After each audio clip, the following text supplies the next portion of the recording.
Little bullshit hunt. Gonna look at some advertising lingo, especially food advertising. You know the people. Fresh, natural, hearty, old-fashioned, homemade goodness in a can.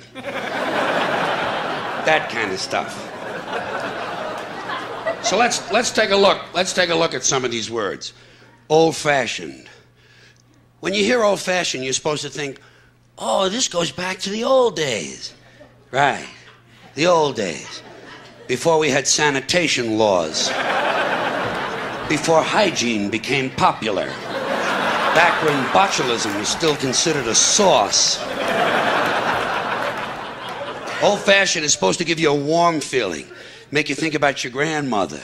Well, I don't know about you, but when I'm picking out food, I don't want to be picturing 90 pounds of wrinkles in a black dress. With a big hairy mole sticking out. And an infected lip. Old-fashioned. Then you have homemade. Homemade. You see this on the packages in the supermarkets.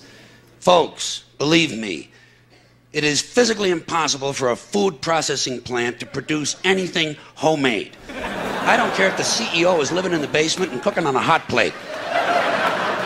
It's not gonna happen. And you shouldn't be eating processed foods and packaged foods anyway. They're no good for you. You know how I stopped eating processed foods? I started picturing the people who were doing the processing.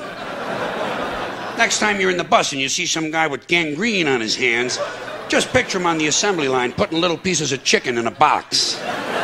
That'll cure you. Then go home and eat some fucking grapes. Homemade. You see homemade in the restaurants, too. Homemade soup. I don't care how much the amphetamine-driven waitress with the Marlboro lines in her face reminds you of your mother, the soup is not homemade. Unless someone is living in the kitchen. And if that's the case, I want to get a good look at this motherfucker. I want to check this guy for lesions, carbuncles, impetigo, pink eye, and ringworm. And head lice. Then you have home style. Home style.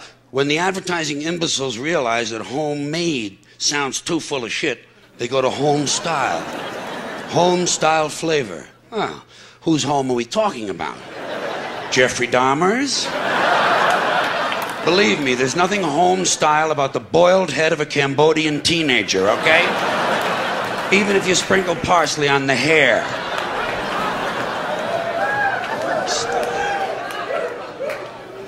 And anytime they add the word style to another word, someone is pulling your prick. Old style goodness. What does that mean? Nothing. It means nothing. New York style deli. It means it's not located in New York. That's all it means, or they wouldn't have to say it in the first place. It's located in Calgary, and the owner is from Hong Kong. And the food tastes like things that the Bangladeshis throw away. Chicago-style pizza means the night manager once changed planes at O'Hare. Family-style restaurant. You know what that means? It means there's an argument going on at every table. Two people are crying, and the eldest male is punching the women. Family style. Family style. Then you have gourmet. Here's another word the advertising cretins have completely wiped their asses with. Gourmet.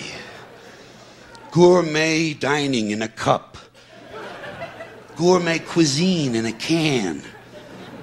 By the way, whenever you hear cuisine in place of food, be prepared to pay an extra 80%. Gourmet rolls, gourmet coffee, gourmet pizza. These things do not exist. You want to know what gourmet food? Toasted snail penises. Candied moose balls. Deep dish yak dick. Gourmet. Here's another full of shit food word. Hearty. Hearty. Soup is hearty. Breakfast is hearty. You know what I do when I hear the word hearty? I look at the label. 300 grams of saturated fat. Hearty, as in heart attack. It's the same with buttery and lemony and chocolatey. Real chocolatey goodness. You know what that means? No fucking chocolate.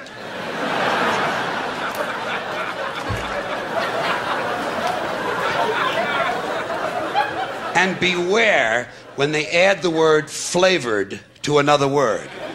Lemon flavored drink. No fucking lemons. As a pet food now refers to itself as a chicken-flavored treat. Well, a dog doesn't know what chicken is. He might like it if you give it to him, but he's not going to say, oh, good, I was hoping we'd have chicken again. And by the way, chicken-flavored treat? Right. No fucking chicken. And zesty and tangy. Zesty and tangy are not real words that normal human beings use in conversation. They're advertising words. Do you ever have someone turn to you and say, this is real zesty and tangy too? Now, one more food word before I completely change the subject on you. Natural. This is directed to all you health food fiends and environmental nitwits and yuppie cocksuckers who are running around in your natural fibers. Your natural fibers. The word natural is completely meaningless. Everything is natural. Nature includes everything. It's not just trees and flowers. It's everything. A chemical company's toxic waste is completely natural. It's part of nature. We're all part of nature. Everything is natural. Dog shit is natural.